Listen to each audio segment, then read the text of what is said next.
All right, all right, all right. Hello, everyone. Go blue, go blue, go blue. Let me make sure I can see myself on YouTube here. And then I will jump in. My intention, shout out to my father. My intention is not to be on too late tonight. I actually didn't intend to do a stream when I woke up this morning, but then I said, you know what? I hadn't done one since Michigan won the national title. And then I was watching Johnny Olden's lives. Shout out to Johnny Olden Jr. I said, you know what? You got to keep making content, even though Michigan hoisted the trophy, even though we are the national champs. You got to keep making the content because the news is continuing to go. They won the title, and then now there's everything that's happening after winning the title. So, and there's quite a bit. There's quite a bit happening after the Wolverines have won the title. Please smash that like button, whoever is here. For however long you stay, please smash the like button for this stream. If you are new, please consider subscribing. Shout out to Bo Lytle. Respect is earned. All right. Let me see. I have this ad here. As soon as this ad stops playing, I will play my intro and then I will start. All right. There's me. I can see me. You can see me. So let's go blue. And let's talk about JJ McCarthy deciding to go on to the National Football League, as Jim Rome refers to it as the Shield. JJ is going to play for the Shield. Let's go blue.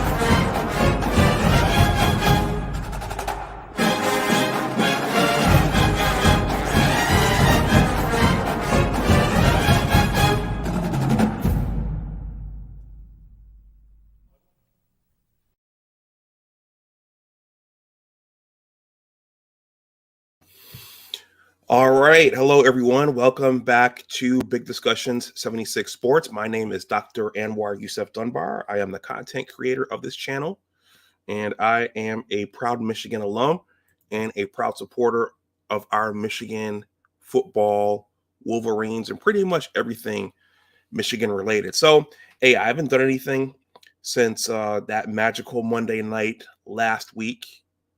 I think maybe there was a bit of a hangover from everything, and maybe there was sometimes you have to take a breath after that entire stretch from the beginning of September until early January. And so, but the news is unfolding. They won the title, and now there's everything after winning the national title. So a number of players are graduating, as I'll describe tonight. Some key players who were not graduating plan to go into the NFL draft. And as we're talking right now, Coach Harbaugh is interviewing with the LA Chargers and probably some other teams. So this was not unexpected, especially since they won. So there'll be more news coming, and we're all looking to see what's going to happen with the coaching staff. I think I'm seeing reports that one of the things Jim wants, if he stays, is immunity from the NCAA. So let's see where this whole thing goes. All right. So on Sunday, JJ declared that he intends to enter the NFL draft, and he's not coming back. So he put in 3 years in Ann Arbor, and now he wants to go make good on his talent, which is completely understandable. I think I was out walking just now. I think that, for kids like that, especially after you win the title, what is the point in coming back? in this day and age. You risk injury. What more is there to prove? Yeah, so I totally get it. And some of you might. I was watching one of Johnny's streams, and he said there's a group of fans who are doom and gloom. So there are a group of fans who are already saying, "Oh my God, you know, we don't have a quarterback for next year. The whole thing's coming apart." Well, they just won. Everybody enjoy it. They just won. Soak this up. It was a tremendous accomplishment, and this is part of it. This is natural. Pretty much any time, even at the pro level, when you have a team that wins, you're going to have some players that get traded, some players that with free agency sign with other teams. And at the college level, kids are aspiring to go to the NFL, or if you're on the basketball court, the NBA. So this is a part of it. So enjoy it, and let's just see where things end up. I mean, there were always going to be players who were going to leave for whatever reason, and you have to replenish the talent and hopefully keep some sort of continuity with the coaching staff. But today we're talking about JJ. And before I jump into this, because I don't want to be long. There are 3 pieces here. I think I'm going to be short. These are short pieces. I'm going to try to sprint through them, but this gives a nice holistic view of what's going on right now. But before I jump into that, that championship weekend, I lost somebody who shows up in my chat, who showed up in my chat pretty regularly. He was from the Buckeye Nation, and sometimes he donated. I went to high school with him. So over that stretch of time when Michigan won the Rose Bowl against Alabama to defeating the Washington Huskies in the national title game, Raheem Gaines, some of you all might remember him, seeing him in the chat. He passed away. So I just want to acknowledge him really quickly. He's from the Buckeye Nation. We would watch the game. We watched pretty much all of the games together at Buffalo Wild Wings on Niagara Falls Boulevard in Western New York. Many of those games were brutal. There was the JT Barrett non-first down. There was the John O'Corn interception. There was the Revenge Tour blowout at the Horseshoe. There was the Shea Patterson team blowout at the hands of the Justin Fields Ohio State team. So he was always a gracious Buckeye, and he was congratulatory when Michigan started to become successful post-COVID. And I just wanted to acknowledge him and his passing. All right. And gracious Buckeye fans are good. The obnoxious ones, not so good. All right. It's JJ McCarthy. So why thank JJ McCarthy? Some of you are like, why are you thanking him? He's leaving. Well, I mean, he helped bring the program back to where it is.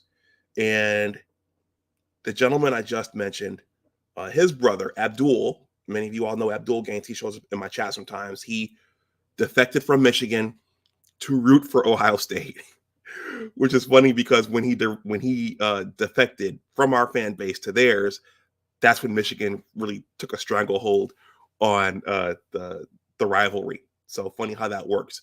But he asked the question before he defected to Ohio State: when is Jim Harbaugh going to bring in quarterbacks that are his? Because leading up to that, he accepted Jake Rudock as a grad transfer. He inherited Wilton Speight from Brady Hoke. John O'Corn was a grad transfer. Shea Patterson was a transfer. So up until that point, Jim had not gotten a quarterback in the program and groomed that quarterback and coached that quarterback up and really developed that quarterback prior to Joe Milton, prior to Caden McNamara, prior to JJ McCarthy. None of those quarterbacks were his, quote unquote. Shout out to Joe Milton. The Joe Milton scandal got this channel from about 500 subs up to the brink of 1,000. Please smash that like button if you haven't. Also, please consider subscribing to the channel no matter how long you stay. Okay, so JJ was homegrown, and he turned the program around. He that Cinderella 2021 year when Cade was the starter, Jim and well, I don't know, Josh Gaddis had a hand in it, but they were trying to get JJ in the game as they could. Cade was doing a good job managing the team, right? But they were trying to get JJ in there where they could. The Michigan State game, the Kenneth Walker game, ended with that JJ Blake Corum, the two of all of the two players that have that happen. It was Blake and it was JJ. That game ended with the fumble. I was furious when that game ended. Why was the freshman in there? How could you put the freshman in there for that final snap? And then we saw glimpses of what he could do that first year in terms of running the ball. Cade got the majority of the snaps. And against Georgia, when Michigan was overmatched, we saw JJ get in there. We saw the velocity. We saw him run the ball a little bit. Georgia fan came in and said, yeah, that was against our second unit, whatever. So we saw glimpses of what JJ could do that first year. Hurt his shoulder. You thought Cade McNamara was going to be the starter the next year. And then in summer camp, in training camp, Coach Harbaugh let us know that there's going to be a quarterback competition. So it was like, whoa. So, you think Cade's got the job. JJ's going to sit another year, but Coach Harbaugh saw something. He saw something when JJ got healthy that said, okay, I need to open the quarterback competition up to see who's going to earn it, who's going to snatch it. I just have one of my drops here to remind us of that. Do you see yourself as a starter? I know Coach Miller talked about possibly being a timeshare arrangement, kind of like a little bit similar to last year, but maybe, even at 50-50, it could be anything, you would be in the starter, JJ. I mean, how do you see the competition playing out? Do you see it as a competition? Cade McNamara, do you see it as a competition? I mean, I'm a Big Ten championship winning starting quarterback, and that's how I see it.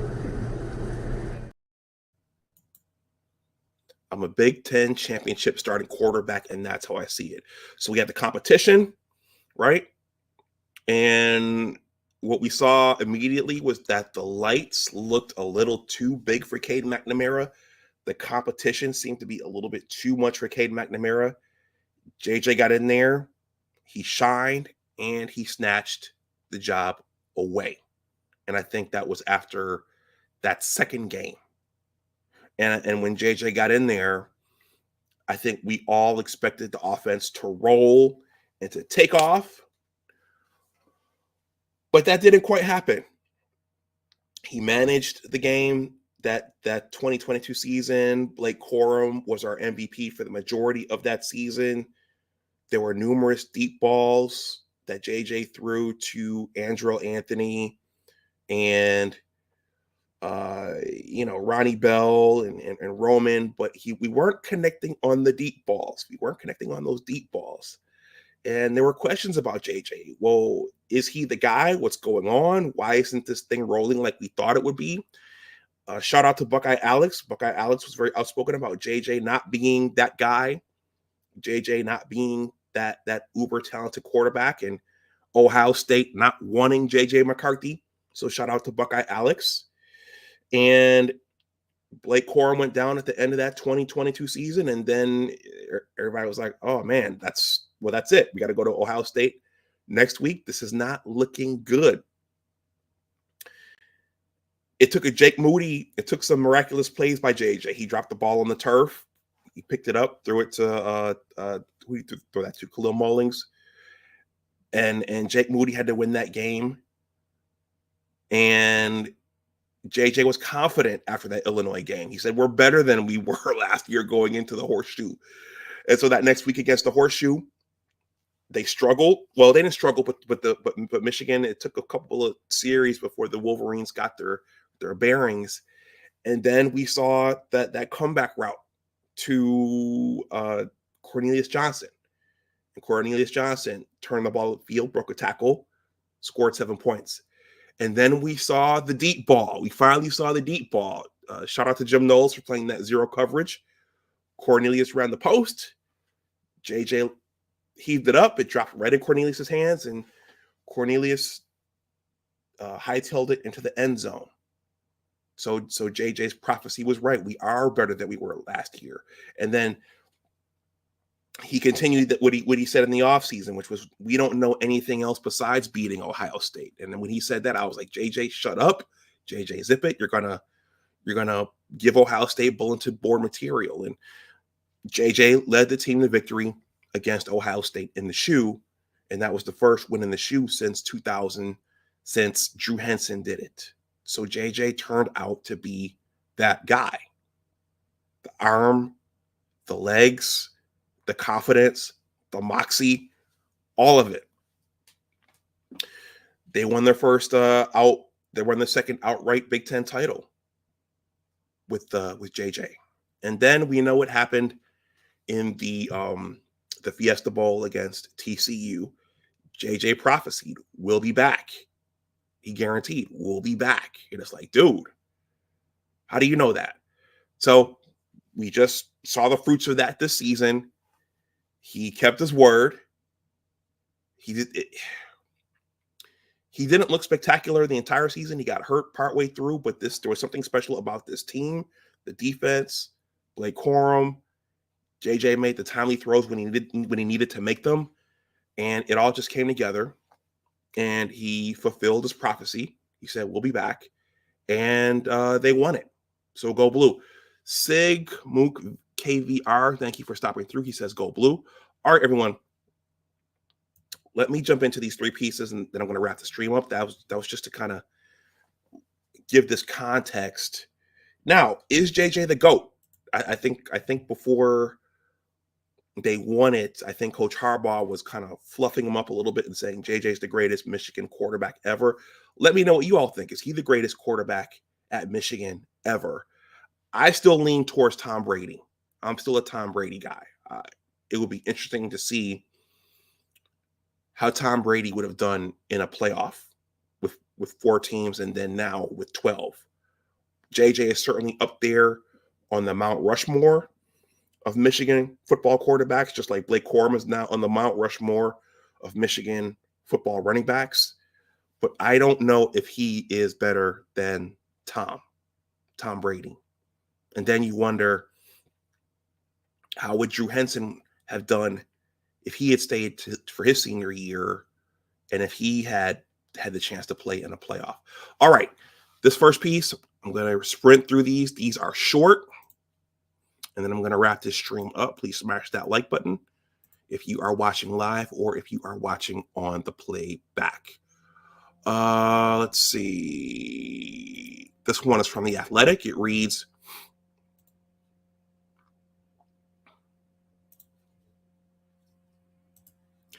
Michigan quarterback JJ McCarthy, running back Blake Corum declared for the 2024 NFL Draft. All right, there's JJ right there throwing one of his balls.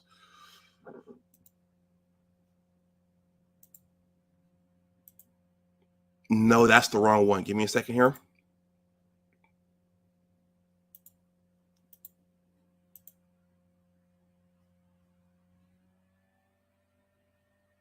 There it is.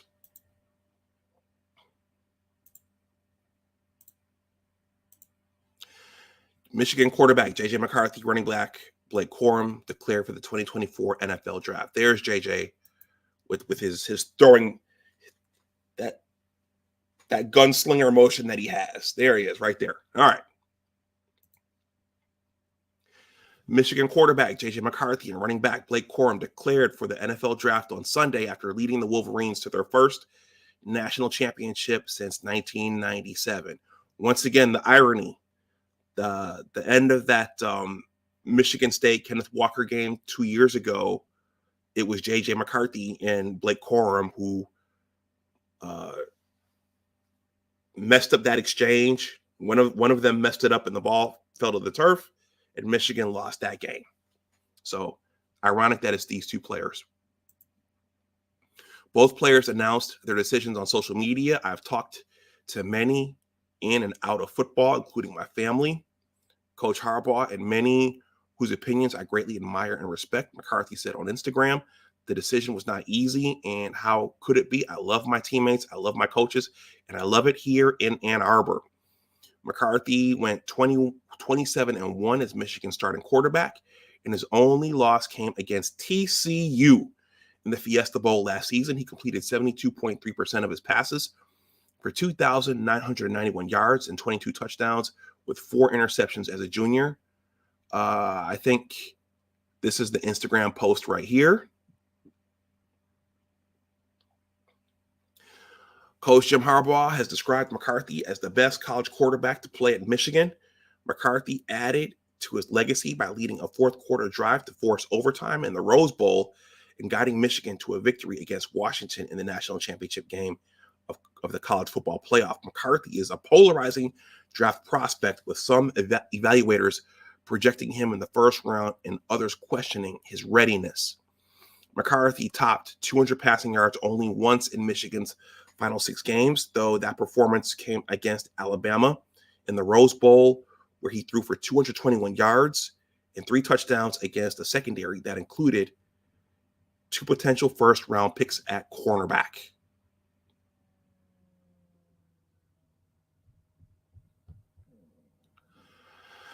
All right, everyone. Okay. I hope you guys still heard me there.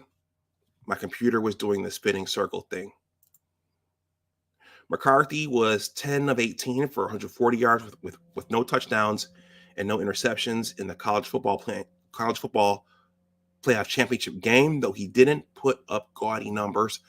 McCarthy moved the offense with his arm and his legs and joined Brian Griese as the only quarterbacks to lead Michigan to a national championship since 1948. The response, the urgency right after that last game last year, it was different. McCarthy said, I knew it just from being on the podium last year and saying we would be back. I knew the guys that were coming back. I had this feeling that it was going to be where we are right now. Corum, a senior, recorded 1,245 yards on 258 carries with 27 touchdowns in 2023. He had a strong performance on Monday's national championship game, putting up 134 yards and scoring twice. Michigan will forever be home. This time last year, we had unfinished business, and now I can say business is finished, and I'm finished as well, Corum said in a video on X. Thank you for everything. I love y'all. There's Blake's tweet. So that's one of the pieces. These are short, I promise. Let me know what you think there in the chat. All right. So with JJ leaving, then the question is, who's going to be the guy next year? Is it one of the guys who is already there? Or is it going to be a transfer from somewhere else? Who's going to be the guy next year?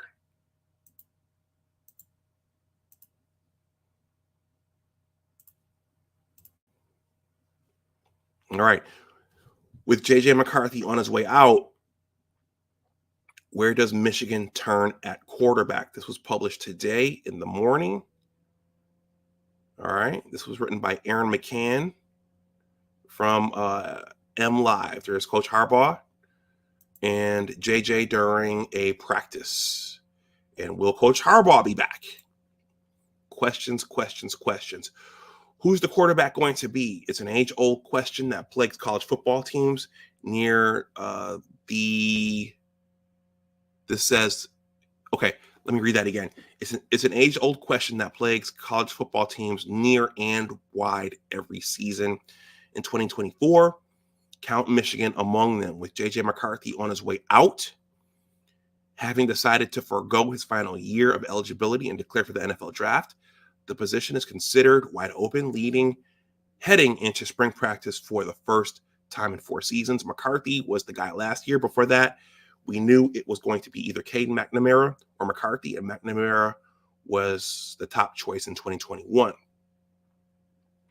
But this year, it's not nearly as obvious. The Wolverines are set to return at least 3 scholarship quarterbacks in the fall and potentially a 4th, parentheses, Jack Tuttle. depending upon an eligibility ruling from the NCAA. Smart money says the starter will likely come out of that group. Andy Case, thank you for stopping through.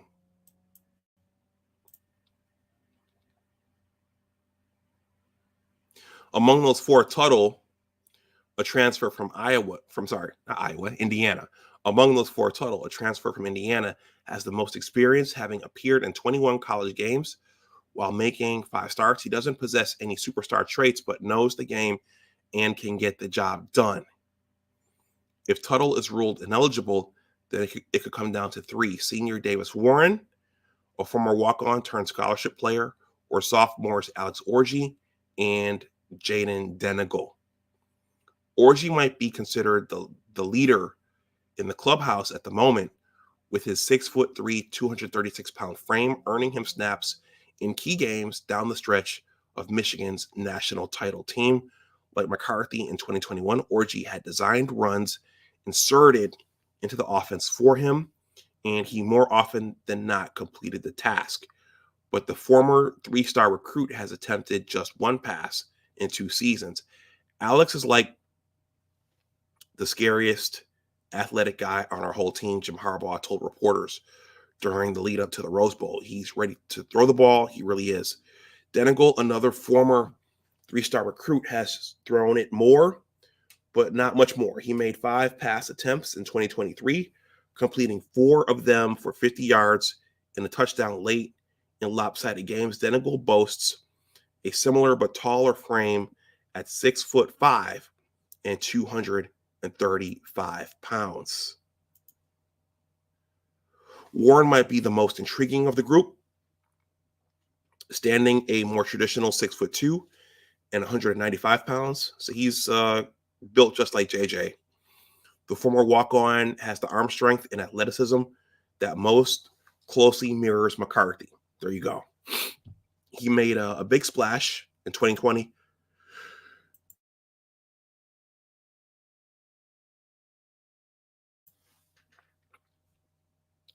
You never know when those sneezes are going to come. He made a big splash in 2022, moving up the depth chart to play in 6 games, but reversed course in 2023, appearing in just 3 games, completing 0 passes and even throwing an interception. If he sticks around, Warren could be an option. Meanwhile, all eyes will be on true freshman Jaden Davis, a 4-star recruit from Charlotte, North Carolina. I did my undergraduate studies in Charlotte, North Carolina, who enrolled early and should be a full participant in the spring. If there was ever the right confluence of conditions for Davis to win the job, this offseason presents it. But Harbaugh has shown a hesitancy to throwing freshman quarterbacks out there as starters during his time at Michigan, even going back to high-profile names such as McCarthy. Now could be that opinion change if Harbaugh elects to take one of the NFL jobs he's interviewing for, certainly. But just like the program's wide open quarterback position, we're all in wait and see mode. All right. So we don't even know right now if Jim Harbaugh's coming back. So that's that one. And this last one, well, there's talk of how JJ will project at the next level. So that's what this next piece talks about. There was a lot of talk early when Michigan was rolling in that softer part of their schedule that JJ could be in the Heisman race. And then right around the middle, he fell out of those discussions. You know, that discussion involved Jaden Daniels, Michael Penix Jr., Caleb Williams, Quinn Ewers, all those guys. But then the discussion was, okay, well, JJ doesn't have their stats, but he's not being asked to do the things that they are. He's handing the ball off. We run the ball a lot more than those teams. So he can do those things, but he's not being asked to do those things. So this final piece is this, and I'm going to wrap this up immediately afterwards.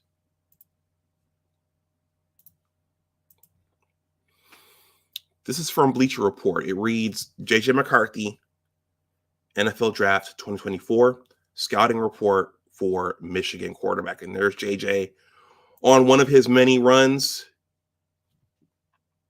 We saw a little more of that before he got hurt. That's one thing Johnny Olden has said quite a bit, is that he's not big. He's kind of,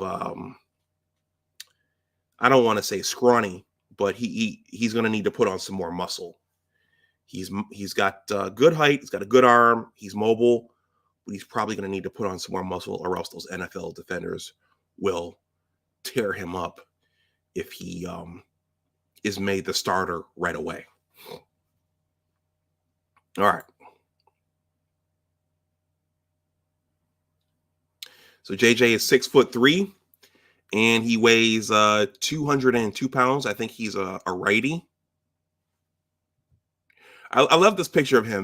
This his style of play. It was like a kid on a playground playing football. So he's running. He's got his tongue out, and when he would run the ball, it was like a kid out there playing on a playground. All right. Positives: above average quickness and agility, nimble mover in and out of the pocket, flashes ability to create from outside the pocket, above average accuracy when throwing the middle of the field, such as slants, glance routes, and digs, above average toughness in the pocket, willing to take hits to get the ball out.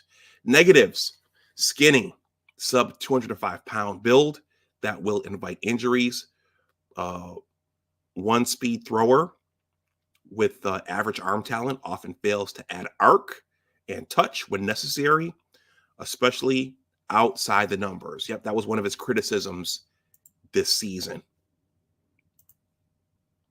Below average ability to throw late in the down or from uncomfortable platforms. Below average processing and timing on anything but his first read. Let's see, 14 games. He went 230 for 314 for a 73.2% completion percentage. He threw for a total of 2,851 yards for a 9.1 yards per average per throw. He threw for 22 touchdowns. He threw 4 interceptions, and he had a 170.1. I think that's probably the passer rating and not the quarterback rating, because the quarterback rating, I think that also takes into account the interceptions. 60 attempts. I think these are 60 rushing attempts for 171 yards and 3 rushing touchdowns. I think that's what those last stats are. He was born on January 20th, 2023. So he's about to turn 21. He was a 5-star recruit in 2021. 26 career starts, and he was on the 2022 all-third. He was on the 2022 third All-Big Ten team and the 2023 first All-Big Ten team. Overall, JJ McCarthy is a point-and-shoot thrower over the middle with just enough creativity and athleticism to be interesting. Michigan's offense did not put a lot on JJ McCarthy's shoulders. A good chunk of the offense utilized play action to open up the middle of the field, or motion to get man/zone indicators that McCarthy could use to throw the quick game. To that end, McCarthy does well with those throws. He's at his best when he's throwing routes coming into his vision across the middle, throws that can lead into space. Slants, glance routes, digs, and intermediate crossers make up a majority of McCarthy's best throws on film. He also has the toughness and patience required to hang in the pocket on those play action throws. McCarthy has some juice outside the pocket as well. Although he isn't an elite athlete, McCarthy is a springy player who can often get himself out of trouble. That enables him to work outside the pocket and look for plays on the move where he does fairly well. All right, Eddie Haskell. Eddie Haskell says McCarthy is 6'3" and weighs 210 pounds with little body fat. He is heavier now. He is also 20 or 21 years old. He is also one tough SOB. He might look cute, but he's tough. Thank you for that, Eddie Haskell. That's a reference to Leave It to Beaver. All right, let me wrap this up. However, McCarthy falls short in a lot of other ways from a physical perspective at 202 pounds. Well, according to Eddie Haskell, he's put on 8 pounds. Please smash that like button if you haven't. If you're new to the channel, please consider subscribing. At 202 pounds, McCarthy is terribly light for the position, which is especially concerning for someone who isn't a special athlete. I wonder if Buckeye Alex wrote this. He wasn't very bullish on JJ McCarthy. McCarthy's arm is also mildly concerning. He has the velocity to fit those throws moving over the middle, but that's it. McCarthy is a one-speed thrower who struggles to layer throws in, particularly down the field and outside the numbers. That's going to severely limit the design of any offense with him at the helm. McCarthy also needs more work as a processor. He did fairly well with the pre-snap indicators Michigan's offense gave him, but when asked to progress and throw later in the down, McCarthy is very inconsistent, both in terms of decision-making and accuracy. McCarthy fits best in a Shanahan-style system that simplifies things pre-snap and leans into throws over the middle of the field with the help of play action. He has the requisite arm talent and pocket toughness to function in that system. Even still, McCarthy will take time to develop his ability to progress from the pocket and hopefully add weight and strength. So this reviewer gave him a grade of 6.8, potential role player / contributor, and he's putting JJ in the 4th round. Overall rank 99. So he's projected to be, according to this evaluator, the 7th quarterback taken. And he compares most to Zach Wilson. All right. So that was written by Bleacher Report NFL scout Derek Klassen. And I'm going to read your comment in a second, Eddie Haskell. I appreciate your participation here. I like to give attribution as I am a blogger and a writer myself. That first piece from The Athletic was written by Austin Meek and Dane Brugler. That first piece was written by Austin Meek and Dane Brugler. All right. Eddie Haskell's second comment says, I have Brady's numbers at Michigan. Tom Brady's NFL Combine stats, college at Michigan. Let's see, draft class 2000. Yep. Draft age 22.8. So Brady was about 23. Height, he was 76.4 inches. So Tom is about 6'4", 6'5", and he weighed 211 pounds. Yeah, if you watch the Brady 6, Steve Mariucci, they showed Tom doing running and doing the cone drill and maybe the 40, and they showed Tom with his shirt off. And Steve Mariucci jokes that, yeah, Tom Brady didn't really, for as well as he played in his senior year at Michigan, in terms of his measurables and his build and his frame and his physique, he didn't really jump off the paper at anybody. I guess that's why Tom fell to the 6th round. But I remember as a grad student looking and wondering, where did Tom Brady go? Where did Tom Brady go? And I was like, oh, he went in the 6th round to the Patriots. So It's one thing for these guys to project what these guys look like based upon their college careers and based upon their measurables. But as Tom Brady showed everybody, ultimately the guys have to get in there and play, and you never know what's going to happen and how those guys are going to play once they get a chance to play in the NFL. No one expected Tom Brady to do what he did. And things lined up just right for him. Drew Bledsoe got knocked out against the Jets. I think it was by Hugh Douglas. And Tom got the starting job and he never gave it back. He had that killer instinct and that Mamba mentality.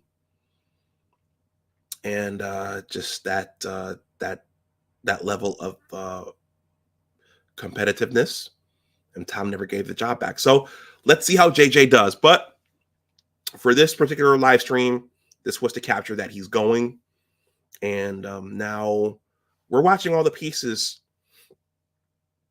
in the aftermath of this magical season, which had lots of ups and downs. Now we're watching the pieces settle. And now we have to see what we're going to have next year. None of this is unexpected. Coach Harbaugh has interviewed for jobs the last couple of seasons. And yeah, after winning a title, if players don't have anything else to prove, and if it might work against them, and if they're going to risk injury, then yeah, it makes the most sense for them to go. I'd love to see JJ come back and play his senior season, but it just, at this point, it makes sense for him to go, especially if they're going to run the same offense that they ran this past year, where he's going to be handing the ball off. If he were going to come back and play like Joe Burrow, and now that's something different, but it is what it is. So thank you, JJ, for your service and for your time and what you did. It didn't always look pretty. You took a lot of criticisms in Ann Arbor from the fan base and from Ohio State's fan base. Shout out to Buckeye Alex. Yeah, I mean those words in the aftermath of the 2021 season, where you stated all we know is beating Ohio State. For me, that was a little bit premature, and I was like, JJ, don't talk so much, but you backed it up. He backed it up. So, and you were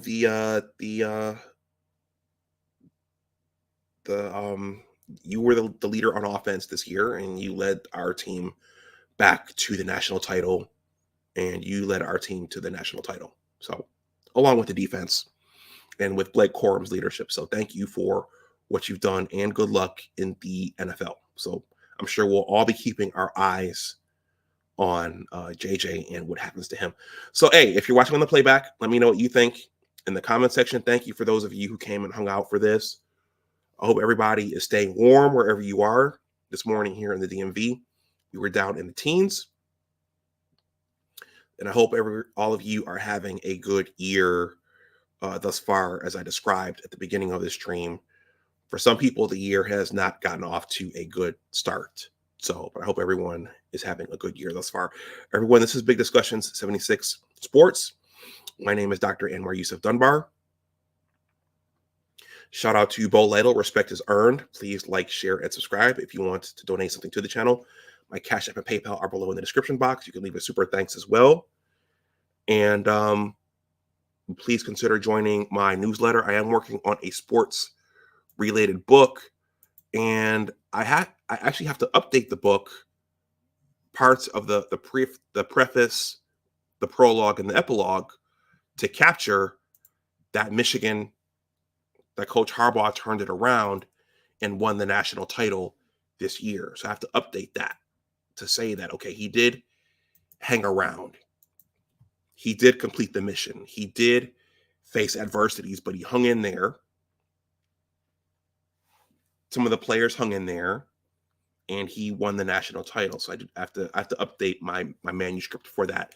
Please consider joining my newsletter. This is it. There's a 2-paragraph greeting